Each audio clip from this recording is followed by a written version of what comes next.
એટલેથી હજી 206 કિલોમીટર બાકી છે. 10 વાગી ગયા. ધીમે ધીમે જઈએ હવે.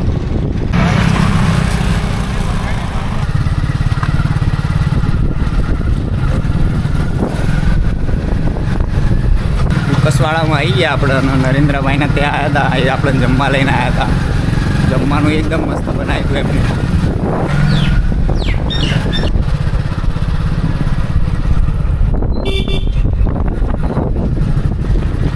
ધીરુભાઈ અંબાણીનું ગામ ના? હા.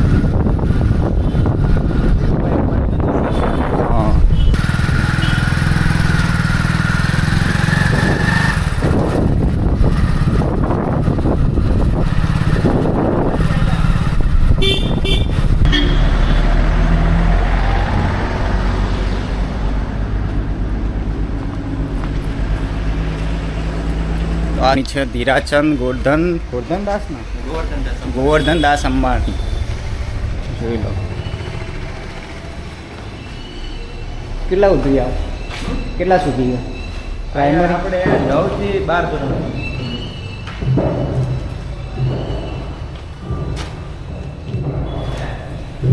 9 થી 12 ધોરણ સુધીની આ સ્કૂલ બને છે. ધીરુભાઈ અંબાણીના પપ્પાના નામની છે આ સ્કૂલ. જોઈ લો અત્યારે હાલ કામ ચાલુ છે બધું.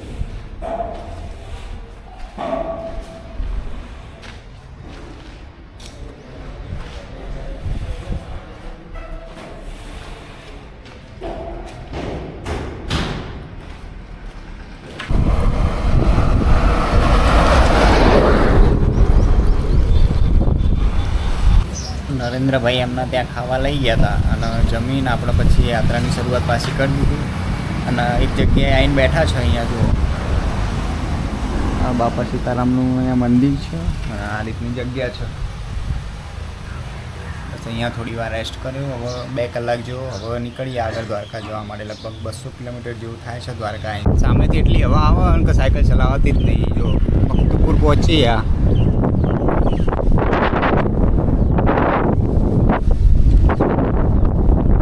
હવે દ્વારકા બાજુ. લગભગ અહીંયાથી 188 કિલોમીટર જેટલું થાય છે દ્વારકા. એ લગભગ 4:30 થઈ ગયા છે. 7 વાગ્યા સુધી ચલાવીશું આજે. વધારે ચલાવી નહીં સાયકલ.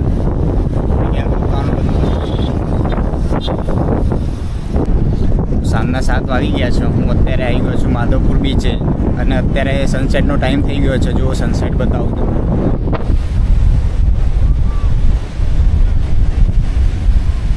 આ બીચનો વ્યૂ.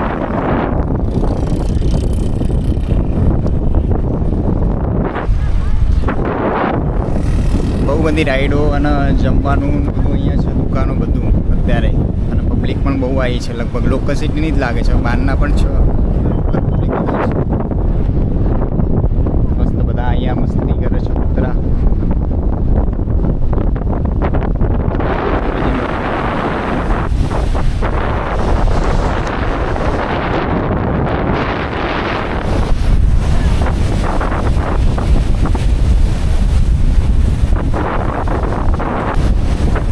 બીચ જોઈ લીધો. હવે જઈએ આગળ. થોડી વારમાં નીકળીએ.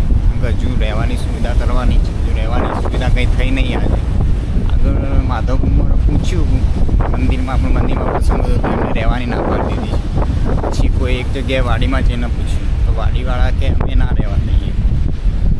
ખબર પડતી નહીં. બધાને થોડી જગ્યા આપતો શું થાય. આપણે ક્યાં વધારે રહેવાનું છે. ખાલી એક રાત શું આપું છે. જ્યાં પૂછું ત્યાં બધા ના જ પડી જાય છે. જોઈએ આગળ જઈને ક્યાં કરશે પાછળનો નજારો જોઈ લો. પાછળ બીચ દેખાય છે.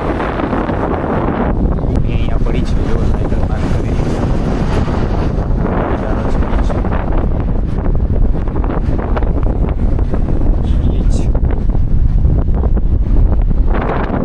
નીકળી ગયા. જોઈએ આગળ ક્યાંક સ્ટે માટે જવું પડશે. જમવાનું હજુ બાકી છે તો જમી લઈશું.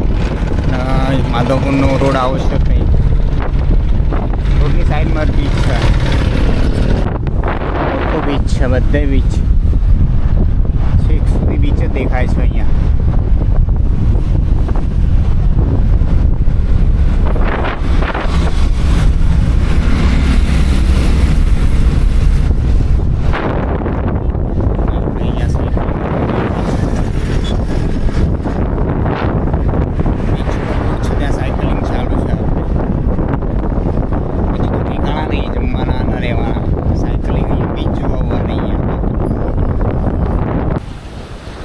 કાલે રાત્રે અહીંયા એક મંદિરની અંદર રોકાયા હતા અને ત્યાં મંદિરની પાછળ જ બીચ છે અને શિવલિંગ પણ ત્યાં છે એક મોટું જોઈ લો.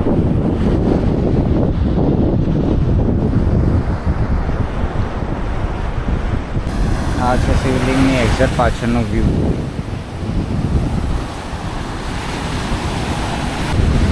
હાલ નહીં લીધું છે અને કપડાં સૂકવી દીધા. કપડાં સુકાય ત્યાં સુધી અહીંયા બીચ ઉપર થોડો આંટો મારી દઈએ, પછી અહીંયાથી દ્વારકા જવા માટે નીકળીએ. બીચનો વ્યૂ પાછળ આવો છે, જોઈ લો. આ છે શિવલિંગ, આ રહ્યું એ શિવલિંગ. અને અહીંયા એક્ઝેક્ટ બાજુમાં એક નદી છે જે દરિયામાં જઈને મળી જાય. હાલ તો પાણી ઓછું છે, અંદર માછલીઓ છે. અને અહીંયા છે મંદિર જ્યાં આપણે રાત્રે રોકાયા હતા. કપડાં સુકાવા મેલી દીધા, થોડી વારમાં સુકાય પછી નીકળીએ. સાયકલ અહીંયા લાઈન મૂકી દીધી છે. અને રાત્રે આ મંદિરે રોકાઈ ગયા હતા. 9:30 થવા આવ્યા છે, હવે નીકળીએ. સાયકલ તૈયાર થઈ, યાત્રાની શરૂઆત કરી દીધી. આપણે મંદિરથી નીકળી ગયા, જઈએ હવે દ્વારકા બાજુ. જગ્યા રસ્તામાં જોઈ લો.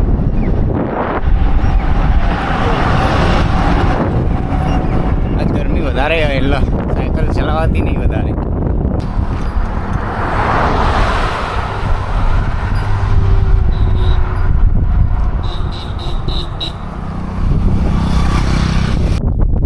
બંદર કરીને એક જગ્યા છે ત્યાં આવી ગયા છો. નીચે નદી જાય છે, સામે દરિયો છે.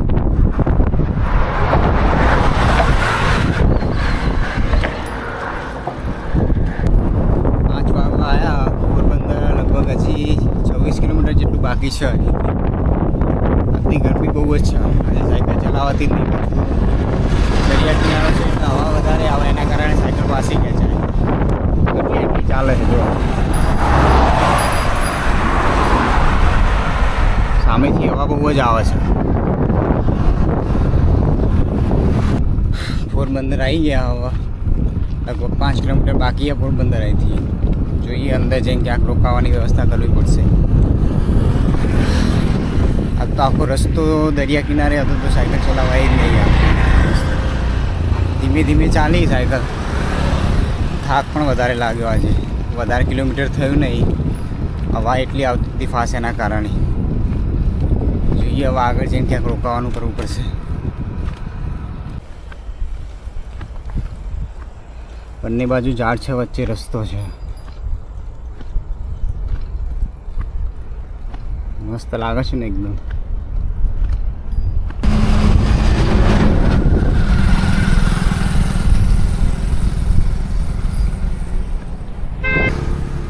हाँ भैया आओ. कहाँ से आ रहा, कहाँ से? મહેસાણાથી આવો. મહેસાણા જવાનું ક્યાં સુધી? જાવું દ્વારકા. દ્વારકા આ બાજુ સોમનાથ. સોમનાથ જઈને આવે. એટલે આખા ગુજરાતની યાત્રા કરો. 4 ધામ 12 જ્યોતિર્લિંગ કરવાની છે.